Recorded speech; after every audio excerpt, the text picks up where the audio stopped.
everyone, it is Christopher, and today I want to teach you an awesome technique for using your stamps and using your embossing powders and also using the Twinkling H2Os. This product I think is absolutely awesome. I actually had never tried this product before, and that's something that's kind of super fun about the being a part of the Tupelo Designs LLC design team. There are some new products that I'm trying out that I just had never tried out in the past and had never purchased. So we are going to be using these Twinkling H2Os. This is how they actually will come to you if you order them from the store. It has a spritzer bottle that comes in with it that is on the side here. This is for spritzing your water into the little containers, and I'll show you exactly how that works.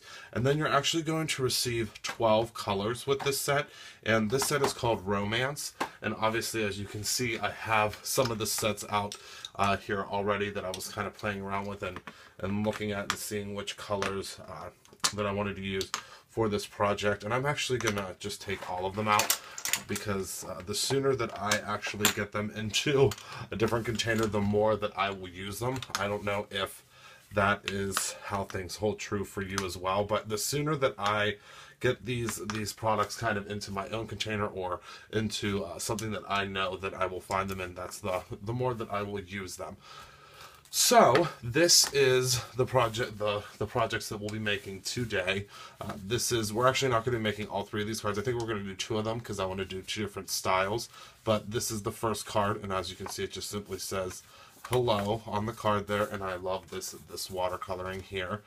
This one was actually kind of a mistake, and I'll tell you kind of why the mistake was there so that you don't make the mistake as well. Obviously, whenever I'm filming my tutorials or I'm creating projects, I do the projects a couple of times to make sure that they will work correctly.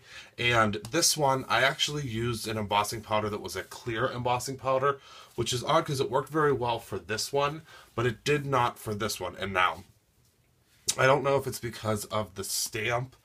This is actually a stamp from American Crafts. I'm not sure if it just didn't stamp properly, but it looks like the color actually seeped underneath. But I kind of think that's cool. You can still read it if you kind of look up close. You can see it says Cloud 9. A happy little spot on Cloud 9. But I probably wouldn't use either this stamp or the clear embossing powder again. I'll have to kind of check. And then this one is the it's from a stamp set. This is the stamp that we're going to use today. One of the stamps we'll use today. And this is from the Artisan Style stamp set.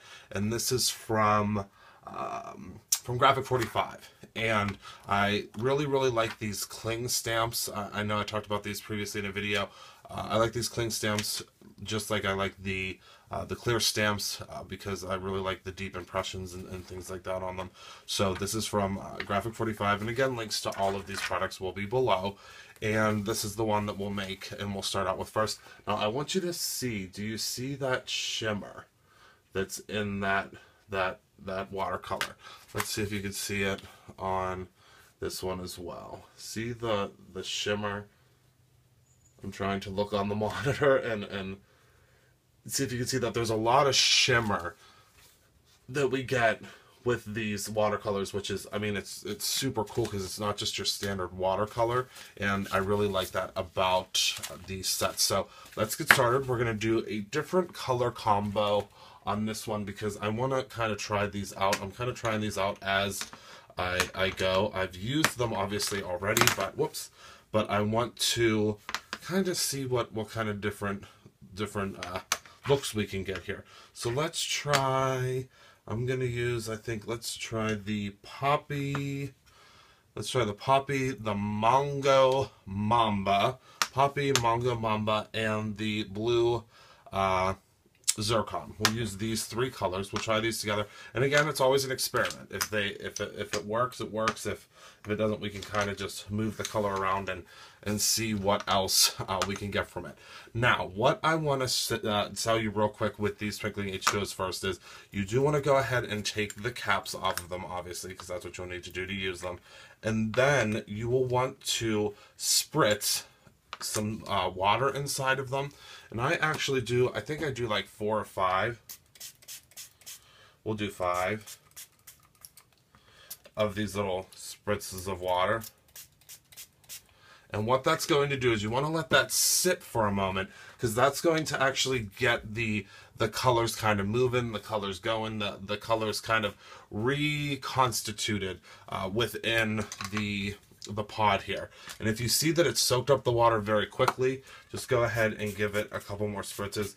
These ones, once you've actually used them, and what I mean by that is once you've actually used them once or twice, then the color is going to, or the water is going to soak in much quicker than if it is one that you have not previously used. Like this one has not been used, so it's going to take a little bit longer for that water to soak in and kind of reconstitute this one. But these ones that have already been used, the water will soak in a little bit quicker. Now, the second thing that we will need to get everything kind of rocking and rolling and started here is this distressed watercolor cardstock. This is my favorite watercolor cardstock to use that's already pre-cut. Obviously, there are other cardstocks out there that are awesome, but this one, or excuse me, watercolor cardstocks out there, but this one is the one that's already pre-cut, and we're going to use the smooth side of it today. And I actually noticed this earlier, and I think this is kind of funny, that it says on here that this is for adult use only, which, I mean, I don't know what the kids are going to get into with using this distressed watercolor cardstock, what type of trouble they can get themselves in, but I just thought that was kind of funny whenever I saw that on the back of there. So we're going to go ahead and we're going to prepare our cardstock. So I got us a couple of pieces out here because you never know where things could lead. And my next crazy, weird, silly tool that we're going to use today is a cutting board. This cutting board I got from IKEA. This, I think it was only like $4 or something like that. And the reason that I use this to actually do my watercoloring is because it is a flat surface, obviously, that will actually absorb some of the water, so that it's not, you don't really want to use something, and obviously here I'm just taping this down, you don't really want to use anything that is, number one, not absorbent, and also number two, something that is not going to keep your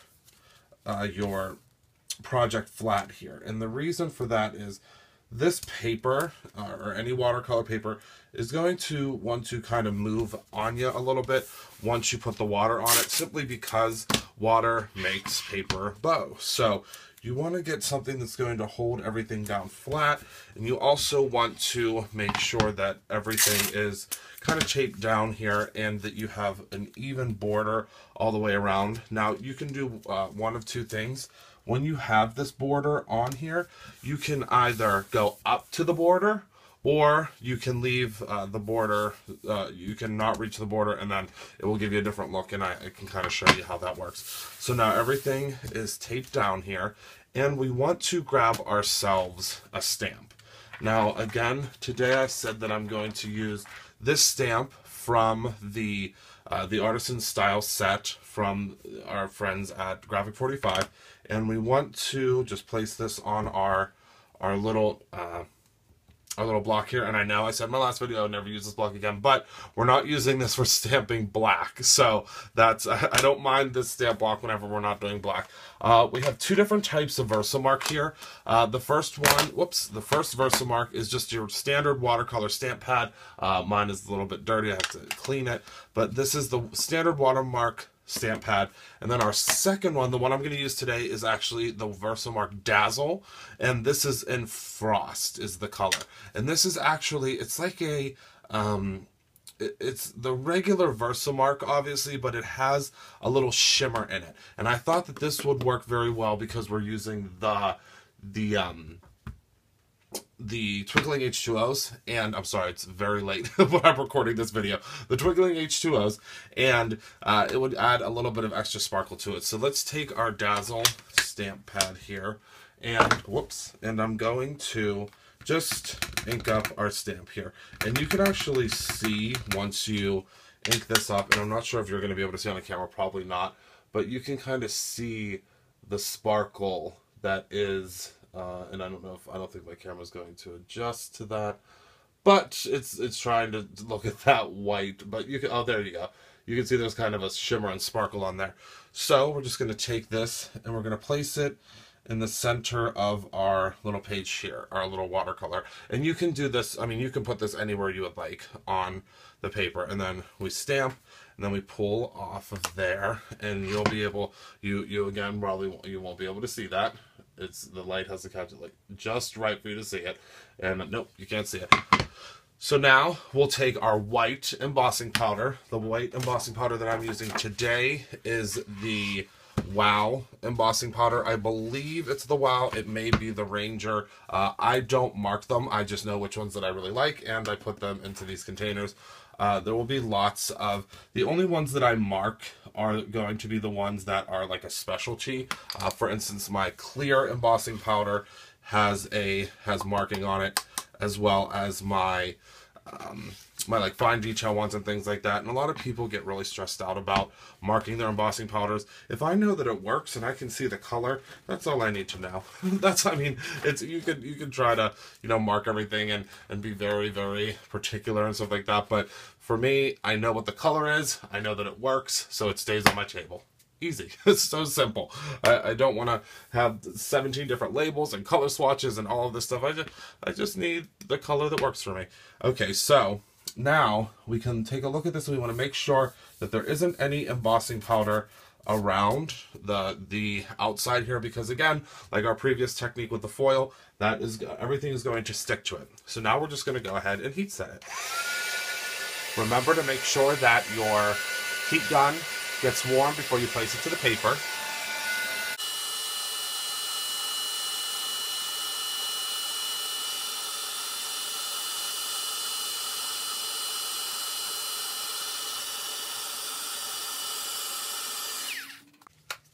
Okay, now everything has been heat set here, and we want to make sure that the sentiment here is actually dry before we, and now it looks like we got a little bit of air under here, so I'm going to lift this up and release that air. And you want to make sure that this is dry to the touch before we move to our next step, and it is dry to the touch, so we're good to go. So now what I'm going to do is I suggest getting yourself one of these water buckets. This water bucket, and obviously my water is dirty, I think this was $2 at my craft store, and it comes with a little lid. And the little lid actually will go on top of it, so nothing gets inside of it. I don't know where my little lid is now, but that little lid does go on top. And what we want to do is we want to take a brush. You can get these brush sets from Walmart, from wherever you would like. And I believe there are some brush sets on Tupelo Designs LLC. I don't have the website up in front of me, but if there are, I'll link them below. And you want to take like a fan brush or a large brush like this one, and we want to go into our clean water. You always want to make sure that one of your areas is a clean water, and we just want to go over top of our entire image here. And we want to get this, now this paper will soak up a lot of water. It really does soak up a ton of water. It's a very thick cardstock, so it's going to soak up quite a bit of water for us right away, right out of the gate. So now we're going to go ahead and put that brush away, and we're going to go on into our colors. Now for this one, I'm going to try to do kind of a wash again like I did on the other one. So I'm going to dip in here to my clean water, and I'm going to grab some of this color that has now kind of reconstituted here, and I'm just going to place it across our image here. And you can do this again however you would like, whatever you would like the color to look like. If you want there to be a ton of color, if you want there to be no color at all, or not no color at all, I mean that would defeat the purpose, but if you want there to be just very little color, you could do that. And you just want to go kind of across the entire image here until you reach exactly the amount of pigment or the amount of color that you like. And as you can see here, it's kind of like magic, the color will not build up on top of the stamp. It is a resist, because obviously this is it's a plastic that is being used for the embossing powder, so it's going to resist that, and that's why we get our kind of our resist look. So now I'm going to try this, and to tell you the truth, I'm a little bit nervous about it because I don't know how bright this color is going to be, But again, we're going to try this together. Oh, that's actually a really pretty color. We might get a purple when those two mix together. So we're going to just go ahead, and the water will be your friend through this process. You want to use lots of water because that is what is going to help you mix your colors and blend your colors together. And I kind of like whenever things get a little bit kind of messy and kind of mixed together and mushy, and you'll see that they're kind of going into, you know, each other there and mixing and kind of doing some different things. So don't be afraid of that. Don't be afraid that whenever you start using these colors that they, you know, when they mix, that you don't think that it necessarily looks right, because it will work. I promise. You just need to kind of let go and let it kind of mix together and let it do kind of its own thing. Because if you don't let it do its own thing and you try to work with it too much, it's going to end up looking like you tried to work with it too much, and you don't want that. So with these three colors, I actually really like these colors. I'm kind of excited about it. And then you want to set these colors to the side. Now, big tip, and it's not really a tip, it's kind of a rule. You want to make sure that you leave the caps off of these until they dry. Because if you don't leave them off until they dry, then you are going to run into a situation where they will never dry. So you want to make sure that you leave them off till they dry. And now what I'm going to do here is I'm going to allow this to dry, but I'm going to help it along a little bit. So I'm going to use my heat gun, and then we'll be right back.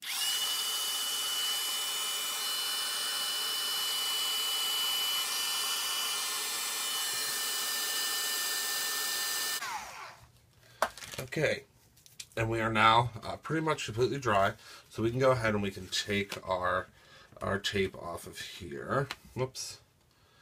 And once we take our tape off, you'll see that we will have in some areas a little bit of a border.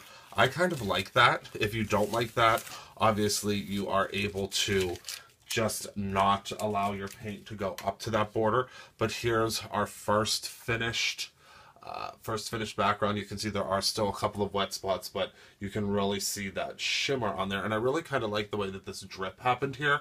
So again, it's like I always say, it's a choose your own ending. So you can do whatever you would like with the different colors and with the kind of the pigments here. So we're going to go ahead and I'm going to do one more, and I want to show you on this one how we can do a background stamping.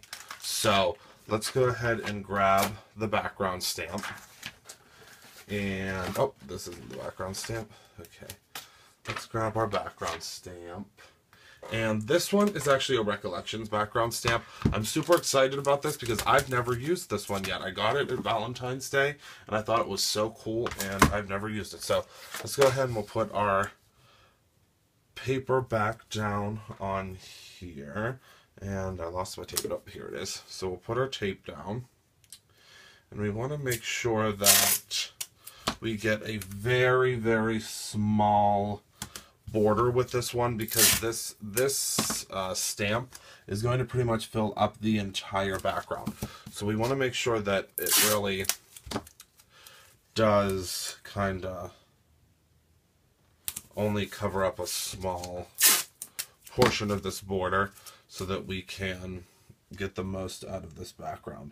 And I'm going to use, I think, 2 or 3 different colors of red for this one, because I think that will look really cool. So we have the rose gold, and we also have persimmon. And I think those are the only 2 that we'll use for this one, because I just want to really see. But we can also get back into the poppy if, in fact, I want something that's darker. So again, grab our 2 here. We're going to spray in some water while we're getting this all set up and ready to go, so that those are ready whenever we need them. So we have our water in there. Let's grab our background stamp. Now for this one, again, we'll use the Versamark Dazzle. And I'm excited to see how this background stamp is going to look, because again, like I said, I've never used it before, and it's a really neat one. Whenever I saw it in the store, I couldn't wait to purchase it, because I just thought it was really, really cool. So we're going to now use our big guy stamp block, the biggest stamp block I think that I have.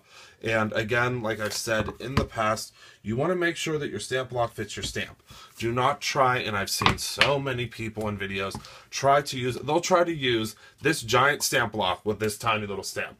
And that does not work. I mean, it can work if you try a couple of times and redo it, but you really want to find the stamp block that matches the size of your stamp. So let's take our Versamark Dazzle, and we're going to just place this down onto our stamp. I'm inking actually to the stamp on this one because it is such a large stamp, and we want to make sure that we get every single area of the stamp, and it's kind of hard to do that whenever you flip it over and do it the opposite way. So let me take a look and make sure that I have ink all over the stamp here, and it looks like we do. So we'll close up our little ink pad here, and let's go ahead and stamp. So we're just going to position this onto our block here, onto our paper here.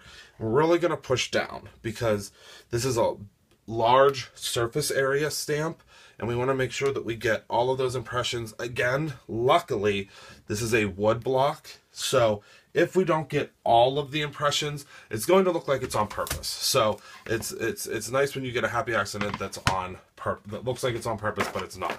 So let's take these little tails are going to drive me nuts. We're going to take this now, and I also like using the cutting board because we can grab the handle there. So let's go ahead and put our embossing powder down on here, and I'm really hoping that this turns out because I really like that stamp, like I said, and if it does turn out, that would be really cool. Oh wow. Okay, so the stamp did turn out really well, but I don't want to jinx us by saying that, and then whenever I emboss it, it does not turn out really well. So this is probably kind of fun to watch because whenever I put the watercolor on, that's when you actually are going to see what the stamp looks like, because right now you can't really see what it looks like. I can barely see what it looks like. So let's go ahead and heat set this, and then we'll be right back.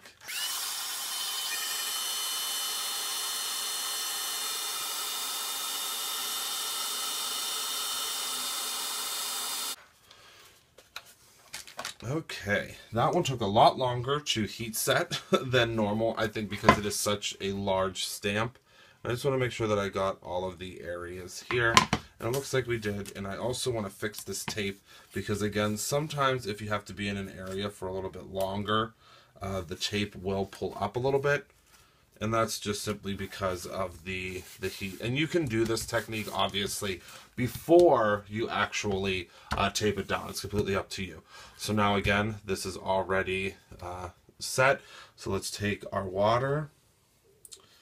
We're going to place this onto our clean water onto our paper. And this one's acting a little bit differently simply because there is a lot more embossing than there is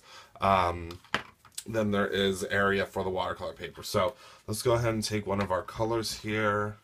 Let's start with the darker. I think that'll be fun. So let's start with the darker, and let's just begin putting some color into and onto our piece here. And I have a feeling this is going to turn out very, very pretty. And again, we're going to lay down our darker here, and then we'll come in with some of the lighter, and we're just going to let this kind of do its own thing. We want to let it kind of just fall into the areas that it wants to fall into and not really disturb it. So that's our first color there, and now I want to use some of the lighter color. And we're going to put the lighter color into some areas as well. And the lighter color is just going to kind of find its own way, I guess you could say here. We're just going to put it over top of some of the other areas and let it just kind of find the areas that are not yet filled in. And, oh, I think that looks really, really pretty. So now we're going to go ahead and clean out our brush. Let's put this aside. clean out this area, and let's dry it.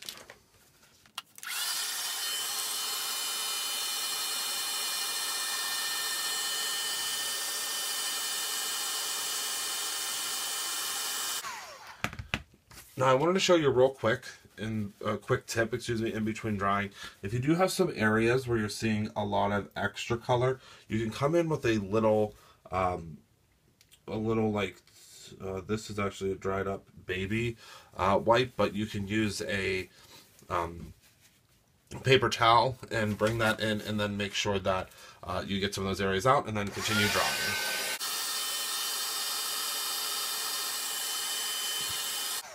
Okay, so that's all dry, and I think that that looks awesome. It's really, really cool with the effect of the wood grain with the hearts in it.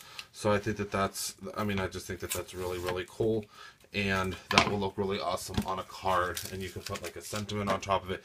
You can do whatever you would like with it, but I just think that that's so cool. And you have the dazzle of the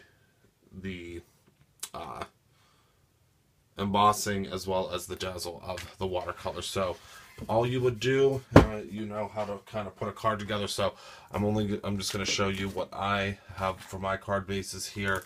And I just took a regular 5x7 card base, like you've seen me do multiple times, cut it down, get them when they're cheap, and then you would just place this on top of the card base, and that would be your finished card. And you of course can use a background color if you would like. I really liked these shimmery kind of cards that I found, because they kind of lend themselves to obviously the shimmering that we already have kind of happening here. And then again, so these are the two that we've done today, and then we have a couple of other ones here that we did previously. So I hope you enjoyed this tutorial today. I really, really enjoy these Twinkling H2Os. I think that they're awesome. They're a lot of fun to play with, and obviously you can get lots of different kind of looks and kind of colors, and you can make kind of a quick card. It really does not take long to put down the embossing powder and then create the card. So again, I hope you enjoyed, and you have a wonderful evening. Bye.